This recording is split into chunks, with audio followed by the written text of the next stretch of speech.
네, 매주 목요일에는 진짜 뉴스킹으로 여러분들 찾아뵙고 있습니다. 오늘도 어김없이 박지훈 변호사 나와 계시고요. 우리 김준일 평론가는 취재 중이신가 봐요. 그래서 잠시 후에 도착하실 걸로 알고 있습니다. 어서 오십시오. 네, 안녕하세요. 박준입니다. 네, 여러분들의 귀염둥이 박지훈.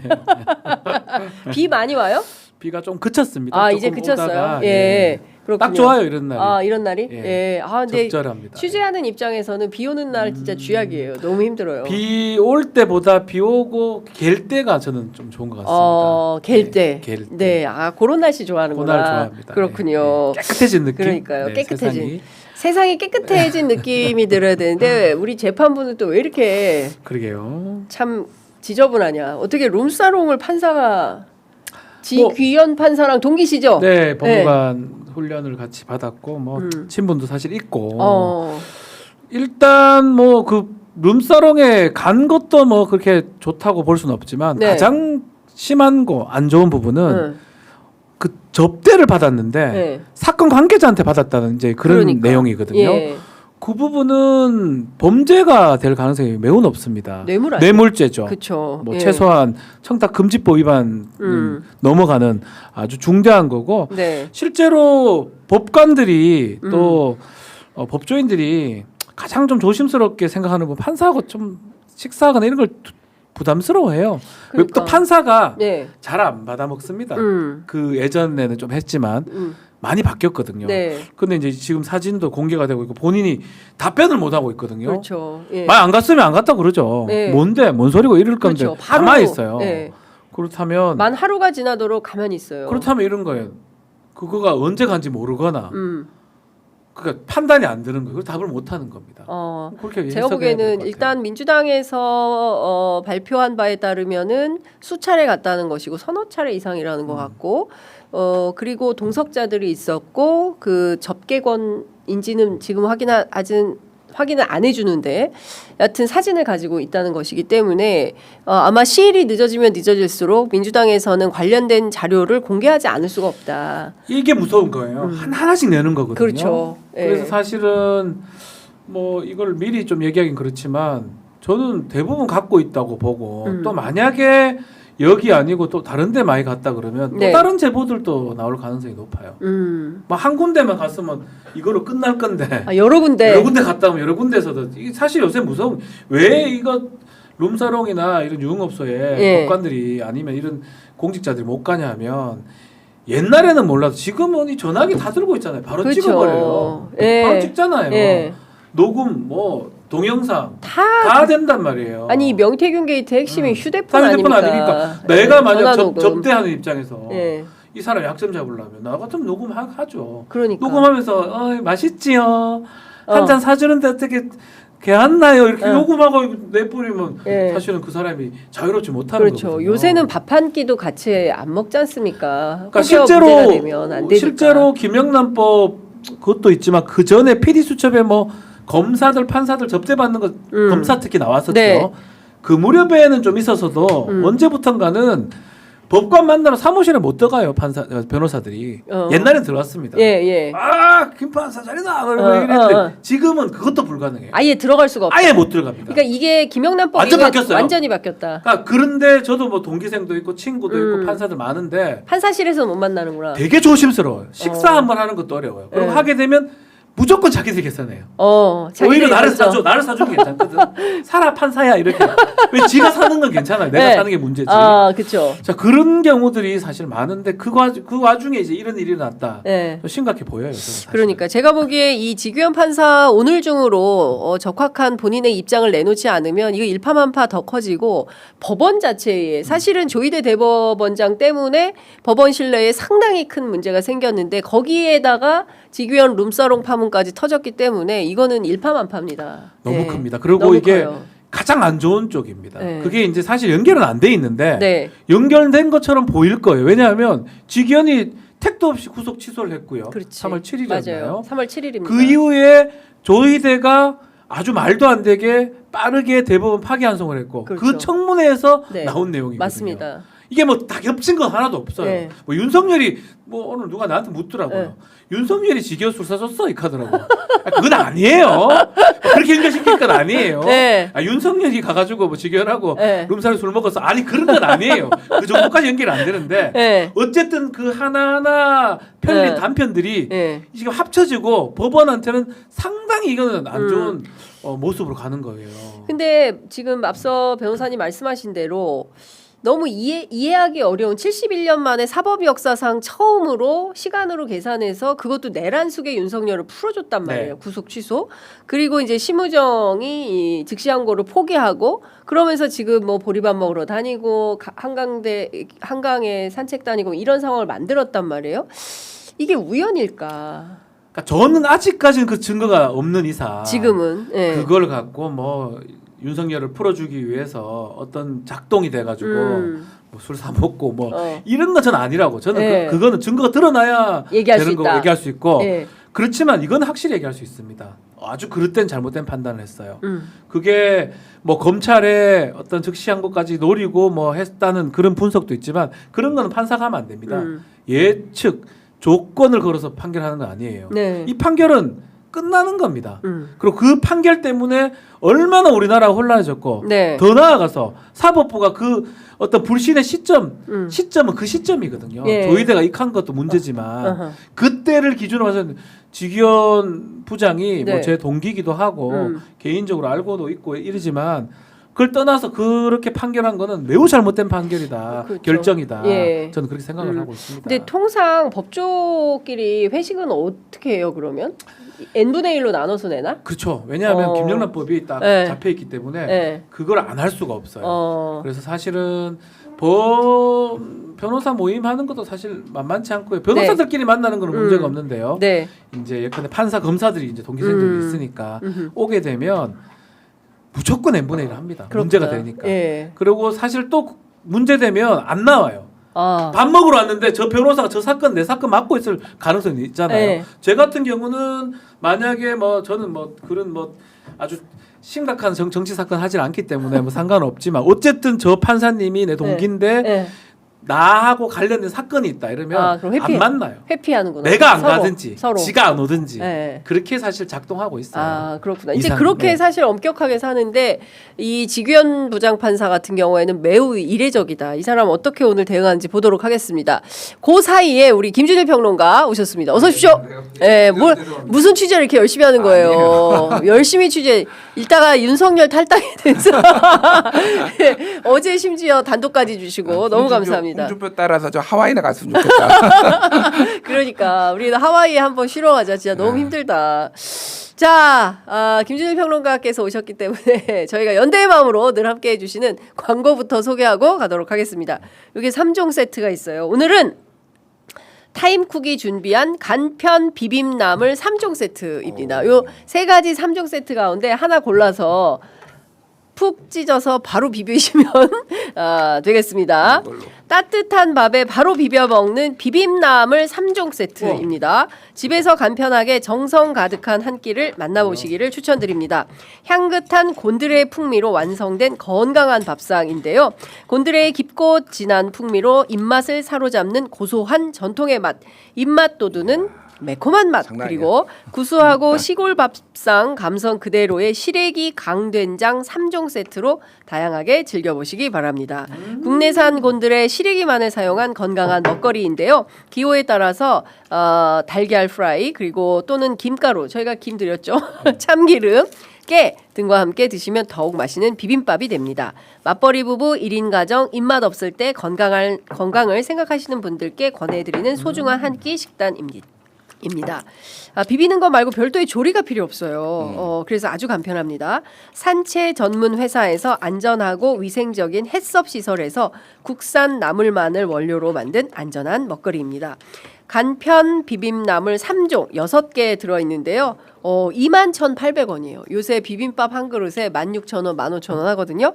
야, 그러면 6번 먹는데 21,800원이면 이게 너무 싸다라는 생각. 3,500원 한 하나에. 그러니까 그리고 총 3세트 65,400원인데요. 3세트 이상 구매하시면 무료 배송 보내드립니다. 주문은 네이버에서 타임쿡으로 검색하시거나 아니면 02-6264-8819 02-6264-8819로 전화 주시면 되겠습니다. 어때요? 야, 와 일단은 벌써 비비고 있네. 아니, 다 먹고 있어. 일단은 취재하고 왔는데 맛이 배고프겠다. 종류가 3가지잖아요. 예, 지금 예. 저는 지금 매우 매콤한 비빔 곤드레를 먹었는데 네. 구수한 거 그리고 고소한 거 다 먹고 싶어요. 밥 2공기 더 가져와야겠다. 저는 고소한 건데 고소한 거. 이게 어. 반찬으로 해도 돼요. 반찬? 비벼도 좋고. 어. 그리고 제가 이거 곤드레 되게 좋아하는데 네. 너무 맛있어. 고소고소한 게. 네. 아우 그냥 이게 안 비비고 그러니까 반찬으로 사서 먹는 것도 괜찮을 것 같은데. 그냥 반찬으로. 너무 비비지- 맛있어. 그러니까 우리 박 변호사님은 안 비비셨고 우리 김준일 평론가는 비비셨어. 전 비볐어요. 예, 비볐어. 서로 다른 포맷으로 드시고 계시는데 그리고 말씀하셨다시피 딱 생각나는 게 네. 계란 후라이 하나. 계란 후라이 여기에 하나. 계란 후라이 하나 딱 하면 얹어가지고. 매콤한 거를 조금 중화시키면서 어. 더 이제 비빔밥의 풍미를 살리잖아요. 예. 빨리 계란 후라이 하나 해주세요. 계란 후라이 빨리 해주세요. 아니 근데 진짜 너무 맛있게 드셔주셔서 하여간 두 분이 오셔서 이렇게 드시면 그 순간 많이 판매가 된대요. 그래서 다행이다. 광고주분들께서 다행이다. 예, 타임쿡에서 너무 좋아하시고 너무 훌륭한 광고 요정들이다. 진짜 맛있어요. 예. 농담이 아니라 정말 아니 근데 시장 하시잖아요. 두 분이 진짜 새벽부터 김준일 평론가 몇 시부터 방송하시죠? 저는 매일 5시에 보통 일어나고요. 5시, 예. 일어나서 보통 밥 먹을 시간이 없죠. 계속 예. 일을 해야 예, 되니까 예. 아무것도 안 먹었어요. 사실. 여기 와서 근데 드시는 이게 거예요. 처음 먹는 거 처음 첫 끼야. 예, 우리 그리고 박 변호사님 5시 일어나고요. 5시. 첫 방송에서 7시거든요. 방송인들이 진짜 피곤 7시니까 새벽에 방송하기 전에 뭐 먹기가 부담스러워요. 그렇지, 왜냐하면 맞아요. 말하는 것도 그렇고 맞아요. 트림 같은 거 나올 수도 있고 불편할 수 있으니까 맞아. 예. 거의 첫 끼가 이 시점이에요. 그러니까요. 매주 목요일 취재 편의점에서 첫 끼 드시는 그러니까. 우리 두 방송인. 네. 맛있다. 이게 아니 근데 너무 맛있게 드셔주시니까 너무 좋네. 말씀하셨다시피 약간 방송할 때 공복을 유지해야 돼요. 네. 네. 근데 근데- 여기는 많이 먹고 하자. 에라 모르겠다. 에라 지난번에 모르겠다. 자백을 그냥 하나 많이 먹자. 자백을 하나 하겠습니다. 자백. 지난번에 여기서 하나 먹다가 방송 끝나기 10분 전에 미리 간 적이 있어요. 네. 아주 문제가 생겼습니다. 너무 맛있게 먹는 바람에 네. 푸르릉 현상이 일어나가지고 손을 들고 이렇게 타임 이렇게 보내달라. 제가 그런 적이 있어요. 맞아요. 처음이에요, 사실은. 그러니까, 박 변호사님 죽을 뻔했다. 아, 죽을 뻔했어요. 이거 네. 빨리 끝내야 된다. 진짜 어떡하지? 다음 소개할 상품이 푸르릉인데. 일단 먹고 생각하자. 일단 드시고 박 변호사님도 맞아요. 그렇고 우리 김준일 평론가도 그렇고 진짜 너무 맛있어. 맛있게 드시니까. 거짓말 안 해요. 진짜 맛있어요. 그러니까. 진짜 맛있어요. 예. 김 떼라 김. 너무 맛있어. 저는 진짜 너 거짓말 안 대박이야. 하는 게 네. 애매하면은 애매하게 얘기해요. 잘 아시겠지만은. 맞아. 분명히 내가 먹어보지 그러니까. 않았는데 뭐 갑자기 붙는다 이런 그러니까. 거짓말 못 하거든요. 맞아. 이거는 진짜 맛있어요. 아니 기자 맛있어. 출신이라 비판을 위주로 하지 절대로. 예, 제가 좀 그런 거짓말 게 있어요. 못해요. 예, 그런 거 잘 못해요. 왜냐하면 우리는 계속 비판이 직업이니까 비판한다고 댓글창에서 욕 많이 하는데 근데 기자들이 그래야 됩니다. 왜냐 우리는 직업적으로 그래. 그게 우리 칭찬보다는 비판을 해야 될 그렇죠. 사람들이에요. 그게 우리 일이에요. 네. 그러니까 좀 이해 좀 나 해주시고. 벌써 다 먹었어. 벌써. 한 공기 더 가져와. 네, 일단 물도 좀 주시고. 자, 두 번째 소개할 광고는 우리 맞춤형 푸르릉입니다. 맛있게 드시고 건강하게 비워내시라고 푸르릉 바로 가겠습니다. 자, 누적 판매량 130만 포. 진짜 많이 팔렸구나. 130만 포에 빛나는 SNS 쾌변 직방 다이어트 대란템 나와요. 푸르릉 다이어트입니다. 푸르릉은 연세대학교 연세생활건강 전문 연구진들의 독자적인 배합 기술로 442일간 연구 개발을 통해서 만들어진 제품인데요. 그만큼 효과가 검증되었다고 할 수 있습니다. 하루 배변 활동 때문에 어려우신 분들 굉장히 많으신데요. 특히 스트레스 많은 우리 직장인들 하루 2포면 매일 쾌변으로 장을 시원하게 비워내실 수 있으십니다. 편하게 마시는 타입이어서 흡수율까지도 높다고 하는데요. 차전자피 식이섬유가 무려 40배 팽창을 해서 장 운동을 촉진시켜서 묵은 숙변까지 깔끔하게 밀어내 준다고 합니다. 오직 장윤선의 취재 편의점 링크에서만 1+1+1으로 구성이 되었고요.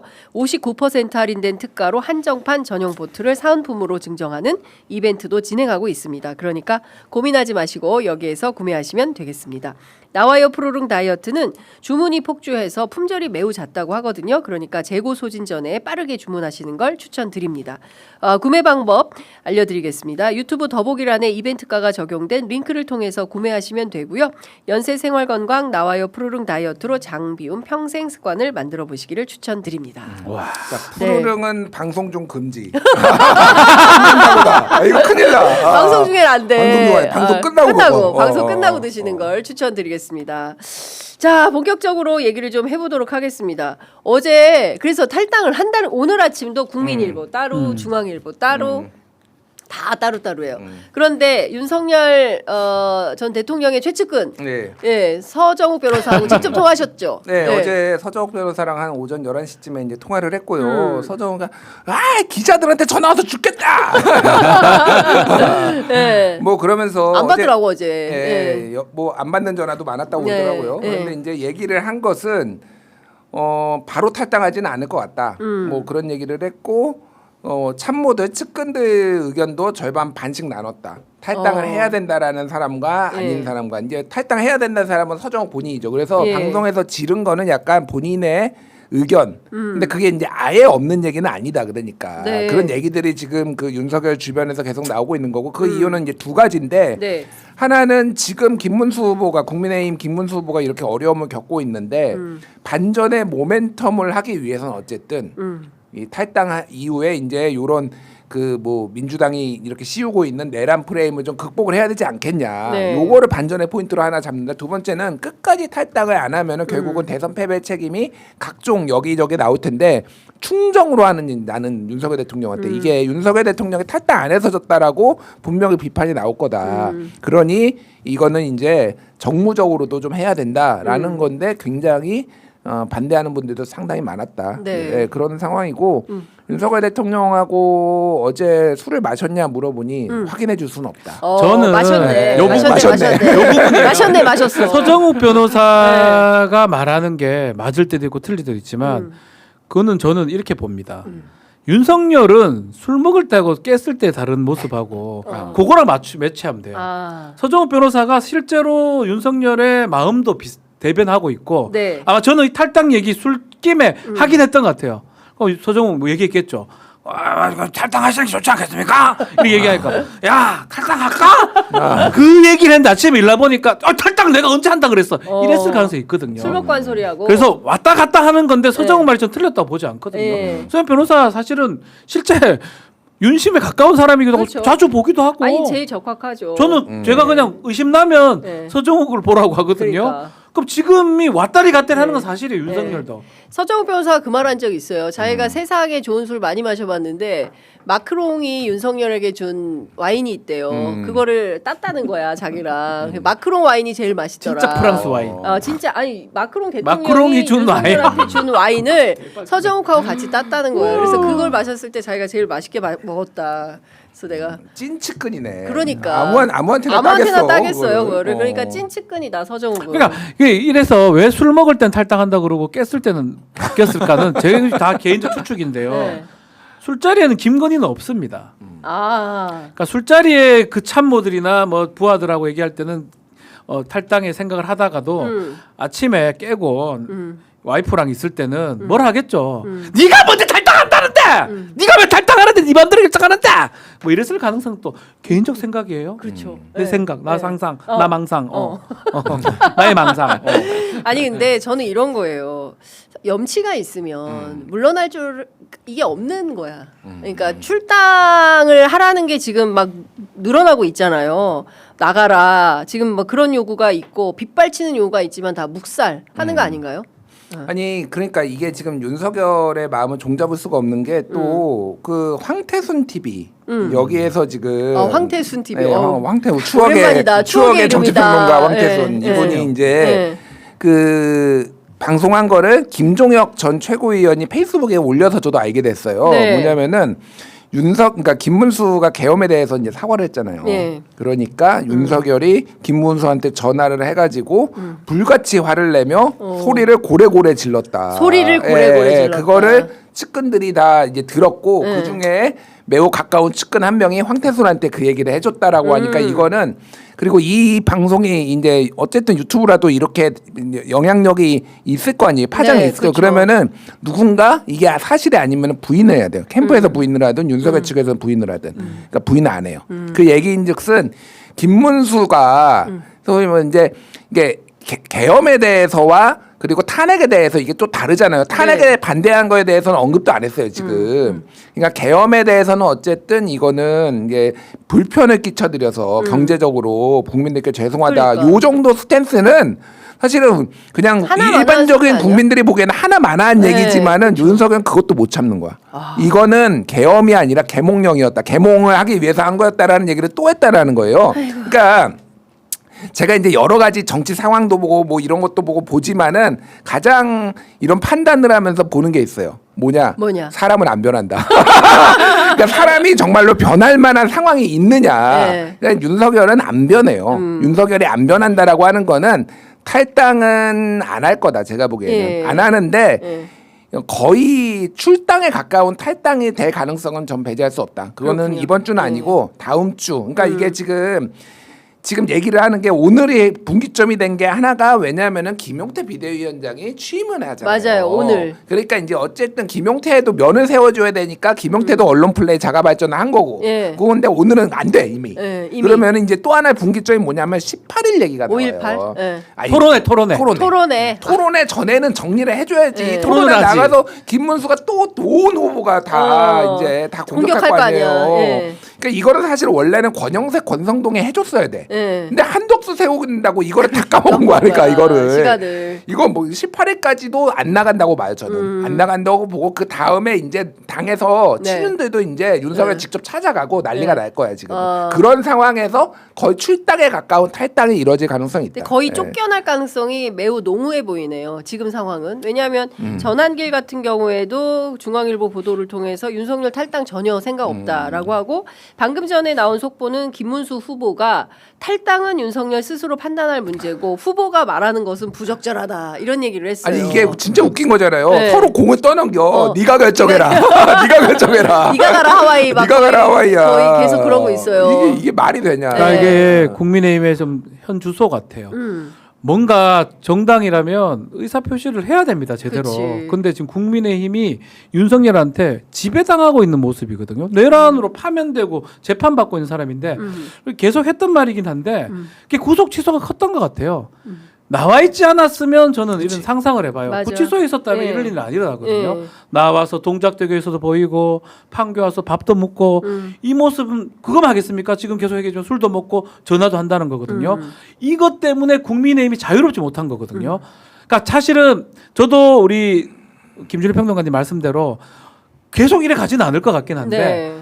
끝까지 여기 많이 구속돼 있다는 느낌이 들거든요. 국민의힘. 김문수도 여기서 한 사람이고 네. 상당히 좀 안타깝습니다. 국민의힘이. 아니 근데 그러니까. 이게 선거가 많이 남았으면 모르겠는데 지금 19일 그 사전 남았어요? 투표가 사전 투표 2주 뒤에 정확하게 그러니까. 지금 네, 다다음 네, 주 네. 목요일에 2주 남았어요 지금. 14일 남았어요. 그러니까 네. 14일 이게 사실 사전 투표를 저는 기준으로 선거운동 기준으로 봐야 된다고 생각한 사람이기 때문에 이게 그러니까 다음 주에 TV 토론 계속 잡혀 있잖아요. 네.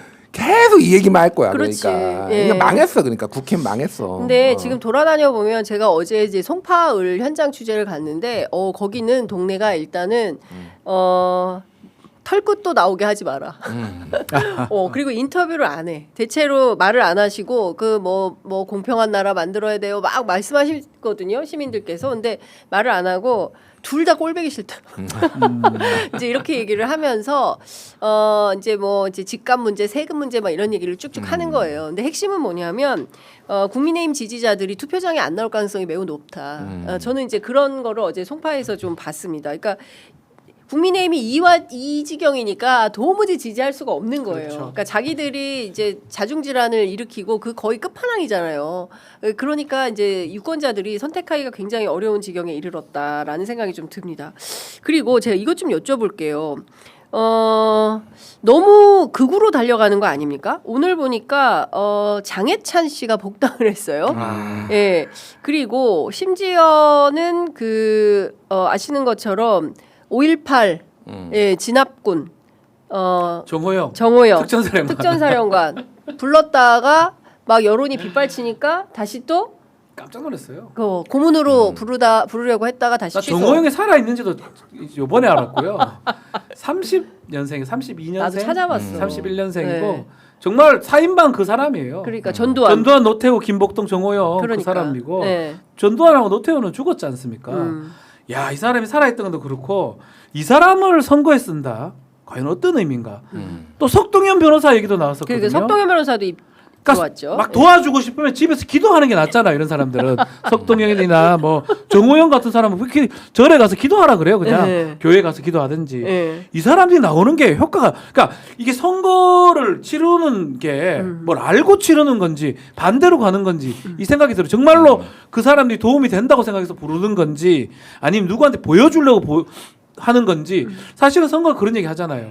집토끼 뭐 산토끼 이런 얘기 하면서 중도에 외연 확장하는 게 목표인데 정반대 얘기로 지금 가고 있거든요. 그러니까 윤석열 보여주는 느낌. 그러니까. 예. 아니면 극우 지지층한테 보여주는 느낌. 예. 너무 저는 납득하기 어렵습니다. 그러니까 뭐 그러니까, 지금 예. 이게 뭐 예상됐던 바예요. 예상됐던 바고 지금은 그러니까 뭐라도 끌어와가지고 우리가 다 표가 되는 거는 다 해야 된다라는 기조인 거죠. 그러니까 이게 전형적으로 안 되는 집안이 이제 추격자들이 조급했을 때 하는 짓이거든요. 거기에다가 이제 뭐 전체적으로 뭐 그쪽에 이제 사람들하고 가까우니까. 근데 이게 그러니까 2022년에 오늘 한겨레가 이제 패널 여론 정치학회하고 패널 여론 조사한 게 저는 굉장히 눈에 띄었어요. 맞아요. 다 뭐 이제 수치는 이재명 49.3 뭐 김문수 그건데 뭐 다른 무엇보다도 지난 대선에서 윤석열이 찍었던 사람들을 패널들을 물어본 거예요. 맞아요. 그러니까 이게 어디로 갔냐? 김문수한테 55%. 그리고 이준석한테 13%, 이재명한테 8%가 갔습니다. 이게 무슨 얘기냐면 지난번에 윤석열이 영끌 해가지고 0.73%포인트로 이겼잖아요. 네. 그러니까 그렇게 다 끌어와도 지금 될까 말까인데 이미 김문수한테 절반 조금 넘게밖에 안 가는 거예요. 그렇죠. 근데 왜 절반밖에 안 가느냐라는 우리가 상식적으로 생각해 여기 그러면 이거를 다 합쳐봐도 지금 70% 정도밖에 안 돼. 75%밖에. 모자라요. 그렇죠. 나머지는 아예 판단도 못 하고 있는 거예요. 물론 이 중에서 상당수가 다시 김문수 지지로 갈 가능성도 있어요. 하지만은 그거를 다 끌어 모아도 대선은 끝났다라는 거고 왜 김문수한테 못 가느냐 사람들이. 네. 하나는 한 덩어리가 윤석열이고요. 하나는 김문수 그 자체예요 솔직히. 정광훈 당하고 맨날 정광훈하고 그렇지. 같이 손잡고 맨날 이거 했고 예. 정호영 데려오고 예. 또 뭐 석동현 또 데려온다고 데려오고. 하고 그 캠프가 지금 사실은 윤석열 캠프 거의 시즌 2예요 그러니까. 그렇죠. 예. 예. 그러니까 왜냐하면 중요 단장 이제 우리가 선대위원장 막 이게 언론 보도 나오는 것만 보고 있는데 수행 단장 누가 하는 줄 아세요? 수행단장. 이용이에요. 이용. 이용. 윤석열 수행을 이용이 했어요. 그렇지. 이용 전 의원이. 맞아요. 근데 지금 수행을 지금 김문수 수행을 이용이 하고 있고 일정을 하는 거를 누가 하냐면 강명구 의원이 했어요. 그 청와대 저기 용산 행정관 하다가 출신이죠. 했잖아요. 여기 핵심이죠. 찐은 찐. 아니 윤석열. 아니 그게 아니라 윤석열 일정 단장을 했다니까. 윤석열 후보의 일정 일정 단장을 했던 단장. 사람은 지금 김문수 일정 김문수. 단장하고 있고 조지현 의원 경북 경산에 이번에 조지현. 이제 최경환 이겼던 네. 여기도 용산 출신이잖아요. 네. 여기 메시지 팀장 했거든요. 네. 지금 메시지 단장하고 있어요. 그러니까 인력풀의 한계도 있는데 그냥 그 사람들이 그대로 들어오는 데다가 한 숟갈 두 숟갈 감동을 주거나 이런 사람들이 와야 되는데 정호영 내려와 석동현 내려와 그러니까 끝났다 대선. 이게 그게 그 그나물에 문제인 그 거예요. 밥이네, 진짜. 주말간에 있었던 아이고 또 벌써 오래전 일 같네요. 그러니까. 한덕순이 김문수이 그러니까. 난리치면서 그 시기를 실기한 것 같아요. 그러니까 그때 해야 될 게 사실 그거거든요. 빨리 김문수를 해가지고 만약에 시간을 앞당겨서 윤석열하고 절연하고 이 선대위 구성할 때 그런 생각을 했었어야 되는데 지금 보면 한덕수로 생각하고 있다 김문수로 바뀐 모양새거든요. 그러니까. 지도부 쌍권이 모든 것을 놓친 것 같아요. 네. 실제로 그때 그 여파가 지금까지. 그래서 지금 이용이 하는 건 말이 안 돼요. 네. 조지현 이런 사람이 하는 게 말이 됩니까? 강명구 그러니까. 그 사람들이 와서 무슨 의미가 있습니까? 그러니까 그대로 그냥 쓰는 거예요. 친윤 사람들을 그러니까 안 되는 거죠. 김문수 가면을 쓴 윤석열이 선거 캠페인 그렇죠. 하고 그래 있는 보입니다. 건가? 예, 예, 그렇게 거의 보여요. 그 막상 보면 지금 상황은 이제 그렇게밖에 볼 수가 없는 거다. 돌아다녀 보면 김문수 후보도 그렇지만 이 극우적 행태에 대해서는 많은 국민들이 이제 진짜 진저리를 치시는 분위기인 것 같아요. 대구에서도 그런 말씀들을 많이 하시거든요. 그렇기 때문에 제가 보기에는 이번 대통령 선거는 끝났다. 우리 김준일 평론가는 그렇게 보는데 민주당에서는 그래도 마지막까지 혹시 벌어질지 모르는 뭐 테러나 뭐 이런 것 때문에 굉장히 아니, 정당에서야 당연히 그렇게 해야 되는 거고 평론가는 또 네, 평론가의 평론가의 시각이 있으니까 시각이 제가 있으니까. 보기엔 끝났다 솔직히. 이번 대선 끝났다. 볼 것도 없다.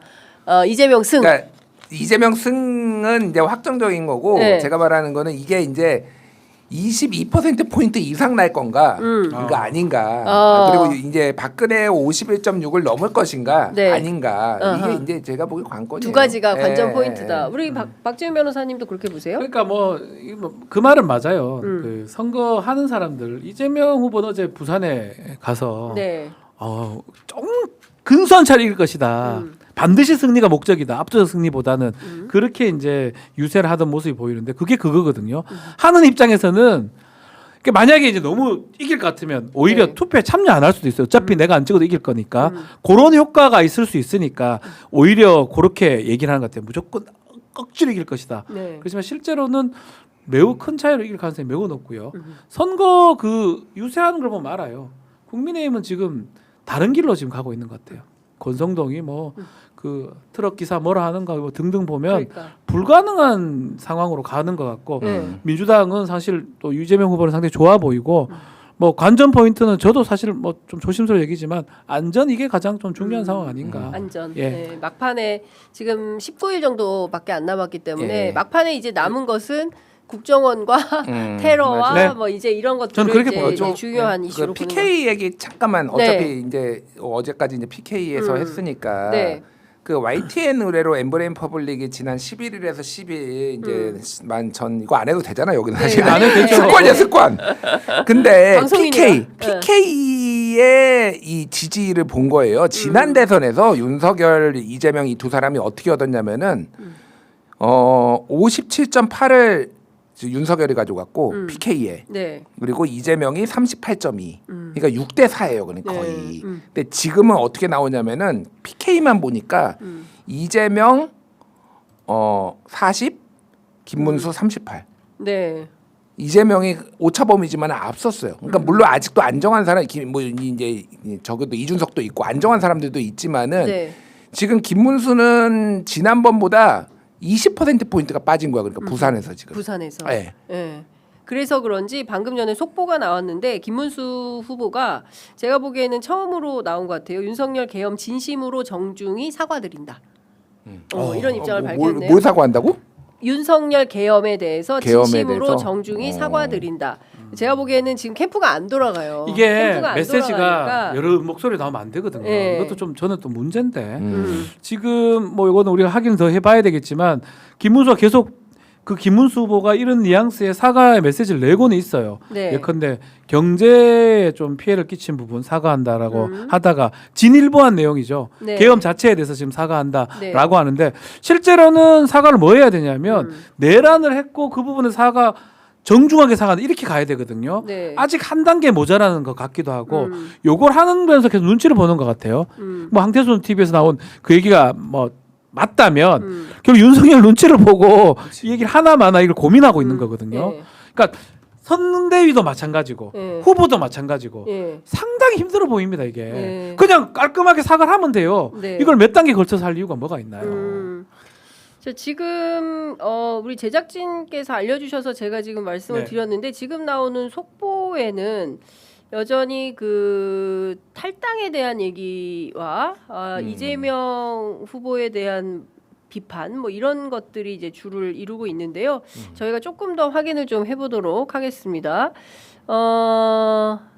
국민의힘 선대위 얘기 짧게 나왔으니까 그쵸. 얘기를 하면은 어제 이제 국민의힘. 문화일보 김문수 캠프 이제 네. 문화일보 단독 보도인데 이게 지금 예. 이게 쌍권이 뿌려놓은 씨앗이 네. 지금까지 이어지고 있다라는 거예요. 뭐냐면은 지금 박대출 의원이 사무총장이고 윤재욱 의원 또 총괄 선대 본부장이잖아요. 예. 두 사람의 메시지가 사사건건 부딪히고 있고 회의하는데 그래서 선대 본부장들이 다 들어오다가 지금은 일부만 들어오고 있고 지시도 다 따로 한다라는 거예요. 근데 왜 그러냐면은 윤재욱 의원은 한덕수 옹립파였고요.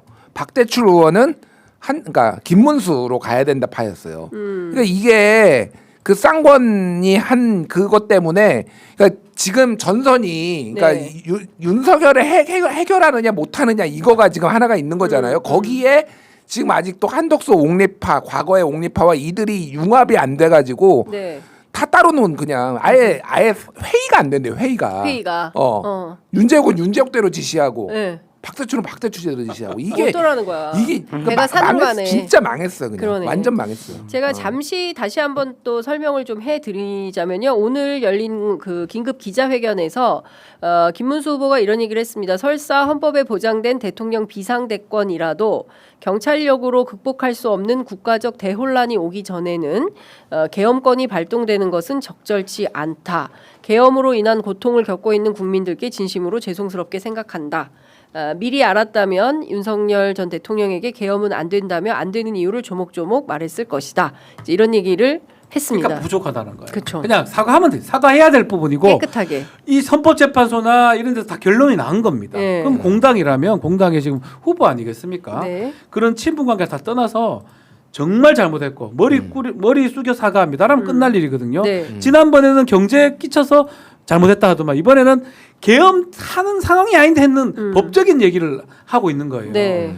그러니까 이것도 사실은 부족한 겁니다. 눈치를 보고 있는 거라고 봐요. 그러니까 요거 딱 하면 만약에 이거를 받아들인다고 하더라도 다음 단계 그러면 탄핵 반대한 거는 어떻게 어떻게 할 생각하세요? 거예요? 그걸 못 네. 하는 근데 거예요. 그거는 한동훈이 주장하는 것도 그렇죠. 한동훈이 예. 탄핵 반대한 것도 사과를 해야지 내가 선대에 들어갈 수 있다. 그렇습니다. 그 얘기를 예. 했잖아요. 윤석열 예. 출당시키고 예. 제명하고 한동훈 그러니까 그 다음 이제 질문이 또 나오는 거예요. 예. 왜 그러면은 저거 잘못한 거라고 인정하면서 왜 탄핵을 탄핵. 반대하셨어요? 그러면은 또 이제 주저리 좀 말이 꼬이는 그러니까 거지. 이게 이러니까 네. 안 돼. 그러니까 안 돼. 그냥 하나하나만 가는 거예요. 그러니까 네. 이게 지금 여러 뭐 예컨대 선대위도 구성도 그렇고 윤석열 눈치도 보고 있고 아스팔트도 있고 극우도 있고 이러니까 거기 보다가 김문수는 마음은 좀 다를 거예요. 자기가 선거 임하는 자기가 하고 있잖아요. 자기 후보니까. 엉망이 되는 거예요. 그러니까 죄송해요. 아니 정도야? 그러니까. 아니, 죄송해요. 근데 엉망. 이 엉망이야. 메시지도 엉망인 거죠. 이거 그쵸. 이럴 바에 뭐하러 하냐고 안 하는 게 낫죠. 예, 어쨌든 긴급 기자회견이라고 해서 뭘 합니까, 이거를? 뭔가 유의미한 내용이 나올 줄 알았는데 뭐 그런 거는 아닌 것 같고 지금 뭐 계속 그런 얘기를 하고 있어요. 뭐 이런 겁니다. 이정현 전 새누리당 대표했던 그 한덕수 캠프의 네, 예, 좌정이었죠. 대변인. 대변인 했는데 네. 이제 이분 같은 경우에는 윤석열 탈당도 지금 입장을 밝혀야 된다는 것이고 국민의힘 전면 그러니까 사실상 천막당사로 돌아가야 된다 이런 얘기를 하고 있는 건데 지금 김문수 후보 자체는 그런 건 아닌 것 같아요. 네. 윤석열이 김문수에게 당신이 뭔데 계엄을 사과하냐라고 경로를 했다. 이건 또 무슨 얘기입니까? 그게 아마 아까 전에 얘기했던 황태순 TV. 황태순 TV 그 내용일 거예요. 그러니까. 예, 그렇군요. 아, 엉망진창입니다. 엉망진창이고 아니, 그러니까 지금 솔직히 이게 이제 뭐 호떡집에 불난 것처럼 뭔가 재밌기도 하고 그렇지만은 네. 이건 국가적 비극이에요. 솔직히 이게 우리가 지금 이 뭐 저출산 문제 지금 뭐 외국에서는 한국 사우스 코리아에서 오버 막 이런 게 막 1,000만 명씩 보고 그래요. 막 그 정도로 대한민국 끝났다 이렇게 얘기하는 막 그런 나라 많을 정도로 국가적 위기예요. 그러면 그런 정책들 얘기해야 되는데 저도 그런 거 굉장히 얘기하고 싶고 그런데 얘기 좀 하게 해줘라 제발 이놈들아. 맨날 이게 윤석해가지고 아직까지 언제까지 이럴 거야 진짜. 진짜. 우리가 대선하면 그나마 우리나라 미래라든지 이런 것도 맞아. 얘기가 나오고 예. 그런 그림도 한번 그려보고 그게 네. 맞든지 안 맞든지 한번 들어는 봐야 되는데 이번에도 또 이러잖아. 또 이재명 윤석열 얘기만 하고 그러니까요. 많은 거고. 예. 참 그게 안타깝습니다. 자, 국민의힘에서 탈당한 김상욱 의원이 드디어 오늘 이재명 후보 더불어민주당 이재명 후보 지지 선언을 했어요. 어떻게 보세요? 뭐 저는 개인적으로는 남아 있기를 바랬어요. 계속 얘기를 했지만은 쓰임새가 김사구 의원이 그 당에서도 쓰임새가 있을 거고 뭐 소동과 고모라처럼 의인 10명이 없어서 망하는데 좀 의인이라도 한두 명이라도 남아서 있었으면 좋겠다라고 하지만 그 판단은 존중하고 예. 그 지금 상황에서는 그러니까 김상욱도 얘기했지만은 이제 보수는 이제 민주주의나 법치주의를 수호하는 아니, 보수가 아니라 국힘이 그런 정당이 아니게 됐다. 그래서 보수의 가치를 이제 얘기를 하는 게 지금 결국은 이재명 후보라고 판단을 한 거잖아요. 네. 그러니까 이재명 후보가 사실 지금까지 주장해왔던 최근에 이제 강조해왔던 우리가 중도 보수다 이런 메시지하고 정확하게 부합하는 거예요. 네. 그러니까 어마어마하게 천군만만은 아니지만은 네. 일종의 빌드업 이제 당위성이 계속 이제 얘기하는 게 네. 이제 쌓이는 거니까 뭐 당연히 민주당 입장에서는 뭐 좋은 거고. 다만 이제 어떻게 그러면 이제 활용을 할 것이냐 사실 그리고 이제 그 이후에 그러면 어떻게 대선 네. 이후에도 어떻게 이거를 이제 또 쓸 것이냐가 중요한 것 같아요. 저는 중요하다고 봅니다. 네. 김상욱 의원은 현역 의원이에요. 현역 아마 저도 이런 경험을 한 적이 없어요. 현직 의원이 맞아요. 상대당 후보를 네. 지지 선언한다. 네.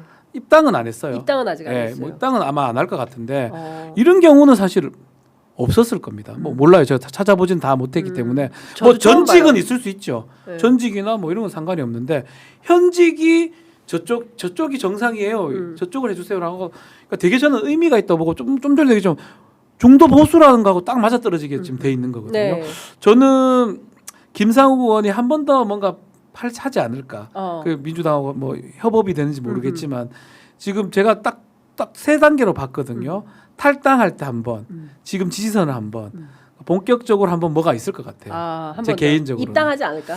그 입당을 지금 상황에 하는 게 맞는지 네. 아니면 뭐 다른 어떤 것들이 좀 네. 보여지지 않을까 생각이 그러니까 듭니다. 저는 이번 대통령 선거를 이렇게 보면서 절멸적 위기에 있는 대한민국의 보수잖아요. 네. 그러니까 보수라고 하기도 어렵고 이미 이제 지금 보면 우리가 다 설명했듯이 그냥 전두환, 윤석열, 김문수 그냥 동일 세트로 묶이는 플레이를 하고 그런 있잖아요. 상황이에요. 그러니까 예. 스스로 극으로 달려가고 있는 거니까 보수 유권자들 합리적인 보수 유권자들이 도대체가 찍을 수가 없는 상황을 자기들 스스로 초래를 해버린 거예요.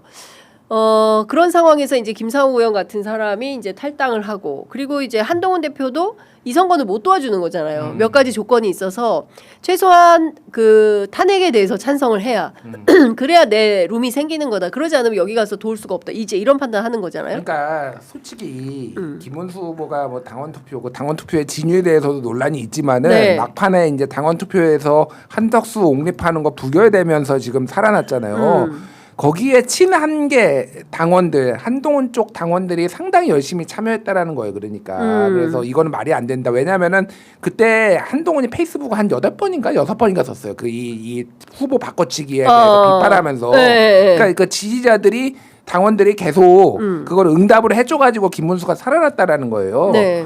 근데 갖다 쓰는 거는 다 윤석열이야 지금. 그러니까 이게 정치적 도의로라도 사실은 네. 그러면은 그게 방법도 방향도 맞고 그러면 윤석열 내치고 이렇게 해서 할 생각을 해야지. 그러니까 맞아요. 근데 이게 판정리가 안 되고 그러니까 끌려가는 것 같아. 그러니까 소위 얘기하는 친윤에 의해서 그냥 계속 끌려가고 생각 없이 그냥 자기가 얹혀진 후보다. 그렇죠. 이런 상황인 것 같아요. 그게 저는 저 주말간에 있었던 그 일 때문에 그런 그 것 해프닝이 같아요. 그대로 보여주는 것 그때 같아요. 그런 일이 안 일어났어야 돼요, 사실. 그러니까 네. 이 와중에 그래도 홍준표 시장이 제일 적확하게 정치판을 보고 있는 건가?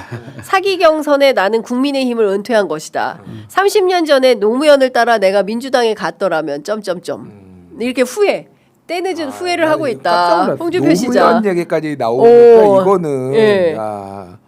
완전히 지금 보면 그 본인이 정치는 은퇴했다고 하지만 끊임없는 정치에 대한 그러니까 이게 관심. 정치거든요. 메시지 이게 정치다. 자꾸 메시지 SNS를 정치. 쓰는데 예. 저는 이제 굴욕감을 느꼈다고 봐요. 선거를 하는 과정에서. 네. 저도 뭐 개인적으로 홍준표 시장 고등 선배라서 그 예전부터도 좀 알긴 알았지만 네. 이번처럼 이렇게 행동하는 거는 전 처음 봤거든요. 예. 바로 탈당을 해버리고 미국 가가지고 욕하는 거잖아요 지금. 그쵸. 욕하는 거예요. 욕하고 있는데 맞아요. 그 욕에 뭐 탈당하고 정계 은퇴한다는 사람들은 대부분 어떠냐면 예. 더 이상 관심을 안 두는 게 일반적인데 네. 너무나 굴욕감 넌 나에게 모욕감을 줬어를 계속 느끼는 것 같아요. 네. 그래서 저는 이거 선거 끝날 때까지 이럴 것 같아요. 그러니까 매우 많이. 아니 그러니까 이게 계속 말씀하셨다시피 올리는데 그것도 한국 기자들 일하는 시간에 올려. 그쪽 밤인데 맞아요. 잠을 자야지. 글 쓰라고 올려줘요. 아니, 그러니까 낮에 이렇게 한국 시간 나 그쪽 밤 시간에 올리더라고. 네. 이거는 그냥 나 좀 이제 나 좀 봐줘. 나 좀 봐줘 네. 그런 거고 이게 어저께 진짜 웃겼었던 게 권영세 비대위원장 인성 설전, 얘기하고 설전. 설전역 네, 있잖아. 그러니까 네. 인성이 뭐 인성이요. 삐뚤어졌네 이런 얘기하고 있고 권성동은 또 선배님 그거 맞자고 엎드리고 네. 정리가 안 되는 거야. 정리, 그러니까 이거를 쳐낼지 진짜로 한번 홍준표랑 대판 붙어볼지 네. 아니면 진짜 모셔와야 될지 네. 이것도 안 되고 그냥 이게 메시지가 막 우왕좌왕, 나오니까 우왕좌왕. 이게 사실은 이게 똑같은 이게 비슷한 맥락의 얘기잖아요. 그러면은 물론 계속 기사가 나오지만은 그 기사 밸류가 점점 뒤로 갈수록 떨어지거든요. 또 홍준표가 또 비슷한 얘기했네 이렇게 되는데 네. 이제 권영세, 권성동 네. 참전 거기에 이준석까지 어디다 대고 네. 인성 얘기하냐고 이러니까 계속 네, 점점 커지는 거예요. 커지고 이게. 있어요. 확전이다. 네. 확전 양상이고 이런 얘기를 했어요. 30년 전 정치를 모를 때 노무현 전 대통령 권유 따라서 꼬마 민주당을 갔다면 이런 의리, 도리, 상식 전혀 통하지 않는 당에서 오랫동안 가슴앓이는 하지 않았을지도 모른다. 미국으로 떠난 것은 망명이다. 나는 대선을 피해 잠시 망명을 온 것이고 이 대선이 끝나면 나는 돌아가겠다. 누군가 이번에 대통령이 되면 이 몹쓸 정치판을 대대적으로 청소했으면 좋겠다. 이거는 이재명 근데 이거 후보에게 청소하라고 시키는 거 근데 아니야? 이것도 말이 안 되는 게 막 말씀하시는 게 네. 오랫동안 이 정당에 있었고 남은 한 달 정도 굴욕감을 느꼈던 거예요. 네. 아니 선거 몇 번을 나왔잖아요. 네. 그리고 당 대표도 했죠. 뭐 모든 것도 했고. 다 했죠. 뭐 지금 지자체장도 했고 이 당을 통해서 그건 권영세 위원장 말이 안 되는 맞아. 거죠. 이 말이 안 되는 건데 네. 마지막에 자기가 될 것 같았는데 이 쌍권이나 이런 사람들이 자기를 쳐냈던 이 굴욕감을 저 30년 다 같이 이래 말하는 거는 언어 도단이다. 저는 그렇게 생각이 들어요. 그럼 그 잊지를 말았어야지. 이 말이 네. 아니, 제가 뭐 그쵸. 권영세 편을 드는 게 아니고 아니, 그런 제가- 측면이 있어요. 제가 보기엔 이런 것 같아요. 그래도 이번에 막판이라고 판단해가지고 참전을 했는데 그 한 놈한테 2번 내다봐야 당했다. 저는 그게 제일 열불이 나는 것 같아. 그러니까. 그러니까 윤석열이 짠 판에서 어. 지난 대선, 이번 대선 맞아요. 2번 내가 당했는데 생각할수록 화가 아니, 나는 저 거야. 그거예요. 그거 그거예요. 같아요. 그러니까 사실 이제 홍준표 시장의 비판도 맞고 그거의 반대쪽에서 누릴 거 다 누리신 분이 이 당에서 당 대표 2번 하고 뭐 경남지사 대구시장을 한 사람이 누가 있어요 이렇게. 그러니까 맞아요. 그것도 맞아요. 근데 이제 이게 지금 홍 시장의 이런 반응들이 우호적인 거는 윤석열과 그 친윤들의 한 짓거리들이 너무 말대 안 된다는 짓거리들이 지금 사람들이 화가 나 있기 때문에 홍준표 인생 가장 평가가 높은 때가 아닌가. 네. 30년간 그 생각이 들어요. 네. 그러니까.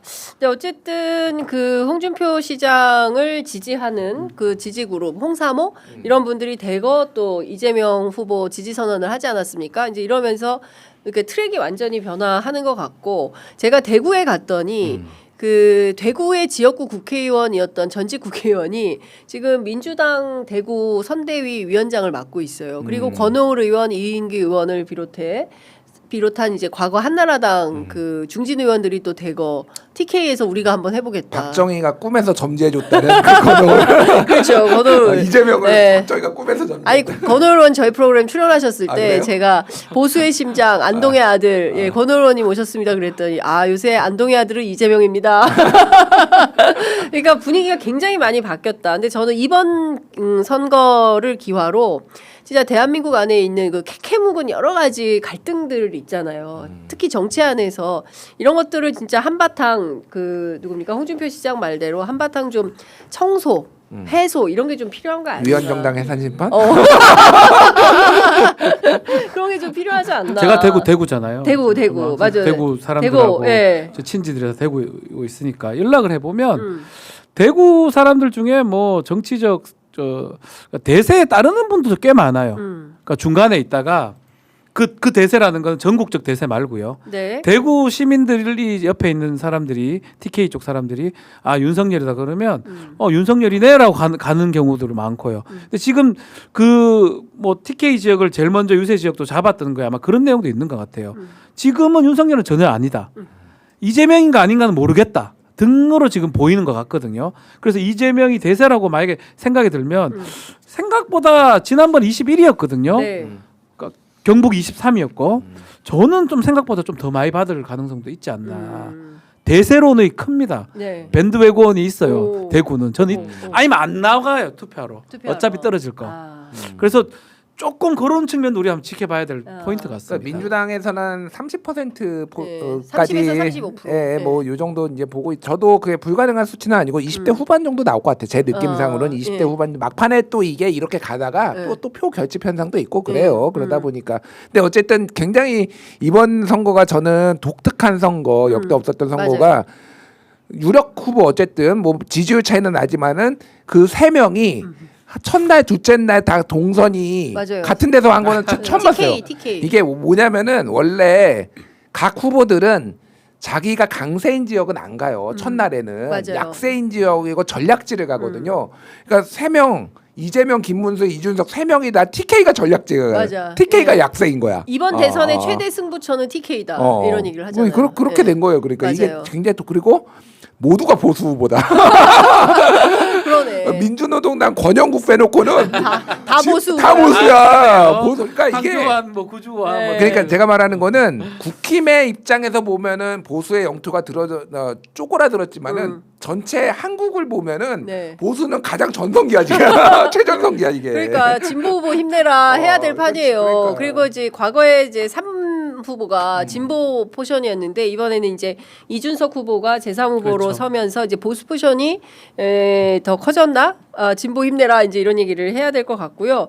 제가 그 얘기 좀 여쭤볼게요. 제가 실제로 대구에 가서 간 길에 이준석 후보도 봤어요. 그러니까 이재명 후보 취재하고 넘어가서 이준석 후보를 봤는데 젊은 후보인데, 그러니까 그 많이 따라다니는 사람 없어요. 기자들이 버글버글하고 지지자들이 막 같이 다니거나 이런 분위기는 아니에요. 이재명 후보가 굉장히 많이 이제 대별이 되던데 연출 사진도 많아. 이렇게 어머니 이것 좀 들어주세요. 막 나오면 박수 좀 쳐주세요. 막 이제 이렇게 열심히 하던데 뭐 어제 그 갤럽 조사를 보니까 비호감 1위 후보가 이준석 후보로 꼽혔어요. 네, 그 대선 후보 비호감 1위. 근데 젊은 후보라서 아닐 줄 알았는데 비호감 1위. 대체로 비호감은 뭐 이재명 후보가 높다 이런 주장이 과거에 많았는데 아니다라는 거죠. 1위가 이준석, 비호감 2위가 김문수, 그리고 이제 3위가 이재명, 이제 이렇게 된 겁니다. 그리고 비호감도도 굉장히 높다는 거예요. 이건 어떻게 보세요? 근데 이게 이번에 처음 나온 건 아니에요. 왜냐하면은 이준석이 뭐 꽤 전부터 네. 비호감도 1위를 이제 기록한 적이 있었고, 그러니까 이거는 그거는 한계는 그러니까 그 상황을 인정해줘야 되는 게 네. 어쨌든 민주당 지지자들도 딱히 좋아하지 않고 지금은 국민의힘에서도 딱히 좋아하지 않아요. 그러다 보니까 양 진영에서 이제 덩어리가 큰 양 정당에서 지지자들이 딱히 좋아하지 않는 것도 하나가 있는데 사실은 이준석의 장점도 있지만은 단점이 뭔가 이제 뭐 본인은 또 알리바이도 있죠. 하지만은 분란을 일으키고 뭐 소위 말하는 싸가지론 있고 네. 뭐 갈라치기 하는 거 아니냐 뭐 이런 얘기들이 있고 이런 것들에 대해서 아직 효과적으로 이렇게 극복을 하지 못했다 이렇게 네. 보면 될 것 같고 저는 사실은 비호감도가 이재명 후보가 상당히 예전에 높았거든요. 1등 할 때도 있었는데 그거를 김문수가 이겨냈다. 그게 눈에 띄더라고. 그러니까 이재명 후보의 비호감도가 어쨌든 대선 국면에서 여러 가지 당의 차원의 노력과 후보 개인의 노력들 뭐 이런 것들로 낮아지고 김문수가 이거 이겨냈다. 야, 그게 지금 지지율을 이겨야 되는데 비호감도를 이겨버렸어. 네, 이런 선거일수록 네. 무난한 사람이 후보가 돼야 돼요. 근데 김문수도 완전 색깔이 확실하거든요. 네. 그래서 지금 말한 것처럼 비호감도에서 이겨버린 이재명 후보로 이겨버린 거 결과가 된 것 같아요. 네. 그러니까 그게 보면 국민의 입장에서는 좀 안타까운 상황이라고 봐야 되겠죠. 자, 어쨌든 이번 선거는 보니까 다니는 데마다 이재명 후보에 대한 인기가 굉장히 많더라고요. 그래서 이제 이런 것 같아요. 그러니까 민주당을 평소에 지지하지 않았어도 국민의힘이 워낙 엉망진창이니까 이쪽으로 그렇죠. 넘어올 수 없는 사람들은 아예 투표장에 안 나오거나 이번에는 한번 바꿔볼까? 그러니까 대구는 조금 그런 흐름이 형성되는 것 대구를 같아요. 좀 제가 가지는 못했는데 네. 얘기를 좀 들어봤어요. 동성로에 엄청 왔다고 하더라고요. 제가 그 현장에 있었잖아요. 예, 그것도 뭐 그럼 가보셔서 네, 알겠지만 통상은 무시합니다. 네. 만약에 네, 지난 네, 대선이라면 네. 동성로에 와 있어도 동성로가 대구 중심지입니다. 네. 그 와 있어도 이재명 후보 있으면 아이씨 안 찍는다 지나가는데 어. 이제는 보면 사람 다 가가지고 사진 찍고 구경. 뭐 해달라고도 얘기하고 맞아요. 소리는 치지 마. 네. 뭐 좀 해줬어. 그만 좀 해줬어. 이 하는 게 뭐냐면 된다고 보는 거예요. 대구에서도. 대구에서. 저 사람이 되는구나. 그래서 막 마음에는 안 들지만 요청은 해야지. 네. 그게 분위기가 바뀐 거예요. 아예 무시하고 지나갔다면 네. 이제는 저 사람이 된다는 걸 대구 시민조차도 알고 있다는 거예요. 예. 당선 가능성에 대해서. 저한테 박근혜 무슨 지지 모임 하시는 분이 박사모 옛날 명함을 주면서 조만간 한번 찾아뵙겠다고. 지금 딱 제가 그 말인 거예요. 나는 박근혜지만 오늘 보니까 이재명 같네. 다가오는 거예요. 명함 주는 거야. 옛날 같으면 이재명이 될 수 없으니까 예. 자기들이 봤을 때는 예. 이재명 유세장에 가지도 않거든요. 그게 대구 경북이 좀 바뀐 거예요. 예. 지금. 아니, 그리고 그런 게 좀 있더라고요. 대구가 되게 지금 GRDP 너무- 꼴찌 너무 30년째, 어려워요. 34년째래요. 취재 기자에 따르면. 네. 예, 경제가 너무 어렵고 동성로가 서울로 치면 명동 같은 데인데 다 임대가 많이 나왔어요. 그러니까 대구백화점도 거의 없어. 망한 대백 망하지 상황. 않았나요? 그러니까 아, 거의 그거 말 잘못하면 안 안 됩니다. 되는데 하여간 네. 뭐 저 대구백화점은 못 가봤는데 거의도 거의 거기가 다- 대구백화점이에요. 막- 누나가 있었던 곳 대구백화점 있던 자리일 거예요. 아 진짜? 예, 아 제 그 위로 생각에. 올라가면 대구백화점이 있더라고요. 없어진 걸로 제가 알고 예. 있죠. 아니 있긴 있어요. 간판은 아, 있더라고요. 있어요? 그러니까 사람들이 이제 동성로가 옛날엔 새벽 3시까지 버글버글하고 막 이런 지역인데 8시 되면 다 물을 끈다는 거예요. 그러니까 경제가 일단은 민생 문제가 너무 심각하고 청년 인구가 다 다른 지역으로 유입이 되니까 그러니까 여기가 그 지역 경제 활성화가 안 되는 거예요. 그러니까 안 바뀌고 계속 똑같은 정당이 수십 년째 하니까 이번엔 좀 경쟁이 필요하다. 이제 이런 생각들을 하는 것 같습니다. 여하튼 이번 대통령 선거가 어떻게 진행될지 좀 지켜봐야 될 것 같습니다. 1969년 문을 연 대구백화점 본점은 경영난을 이유로 지난 2021년 7월 문을 그러니까. 닫았다. 예. 그거- 간판만 남아. 간판만 거기 이제 있더라고요. 중심에 동성로에 있는 예. 대백이라고 우리가 대구- 대구백화점 써 대백이라고 있더라고요. 표현해요. 예, 예. 대백이고 예. 저 다른 저기 대백 프라자 같은 것도 있고요. 저는 중심적으로. 불백 네. 좋아하는데 예? 불고기 백. 아니 소리야. 그거 아니에요. 네.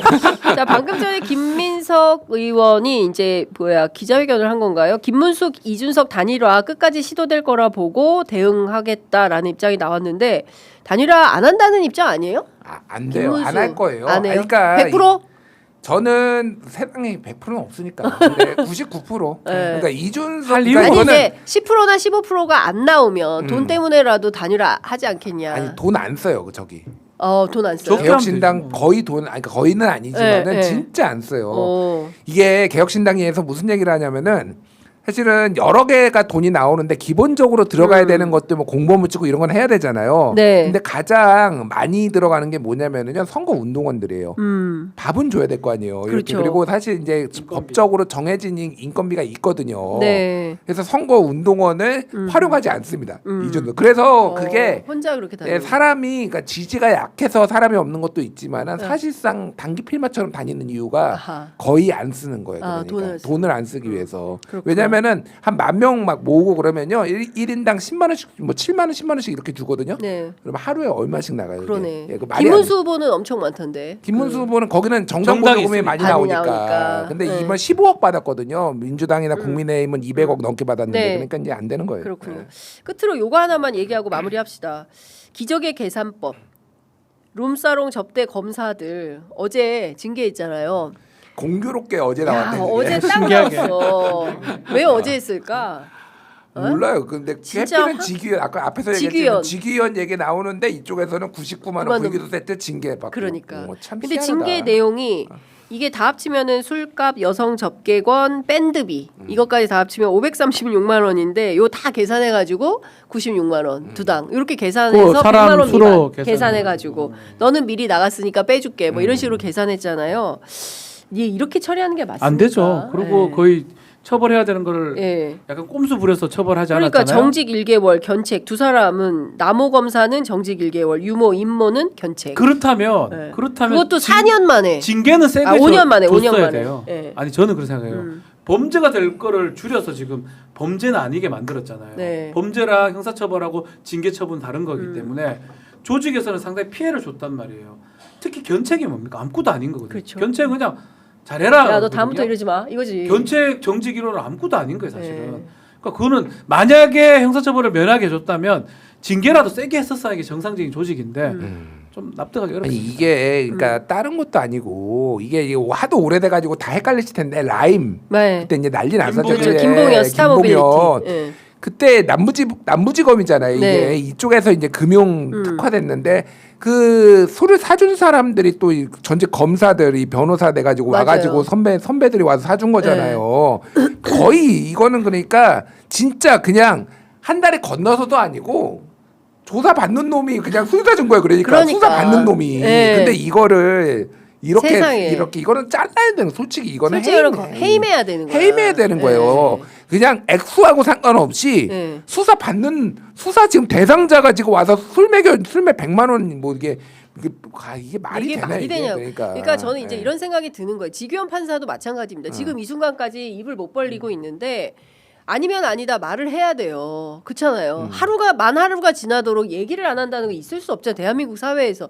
하루 뉴스 못 봤는데요. 이럴 수 없잖아요. 그리고 무슨 공보관을 통해서 본인의 입장을 얘기를 이게 재판도 아니고 자기 본인의 비위와 관련된 일인데 저는 이런 태도로 대충 뭉개고 넘어가도 된다? 저는 새로운 행정부에서는 절대 이래서는 안 된다. 이 사람들 싹 다 잘라야 된다. 그래야 공직사회가 청렴해지는 겁니다. 그렇지 않고 검찰총장 출신이 대통령이 돼가지고 야, 다 봐주고 우리 맘대로 우리 세상이야. 그러다가 급기야 계엄까지 해서 결국 오늘날 이런 사태를 만든 거 아닙니까? 이렇게 절대로 못 살도록 해야 됩니다. 아니면 나와서 자기가 펑펑 쓰고 싶으면 변호사에서 돈 벌면 되잖아요. 그렇죠. 그 자기 돈으로 가면 되잖아. 그걸 누가 뭐라고 하겠습니까? 이런데 이러고 사건 관계인들한테 뇌물로 받고 이게 말이 됩니까? 에이. 아유 화가 나네. 끝날려고 그랬네. 자 하여간 이런 일은 없어야 된다라는 말씀을 좀 드리면서 자 오늘 두 분 말씀은 여기까지 듣도록 하겠습니다. 고맙습니다. 네, 감사합니다. 감사합니다.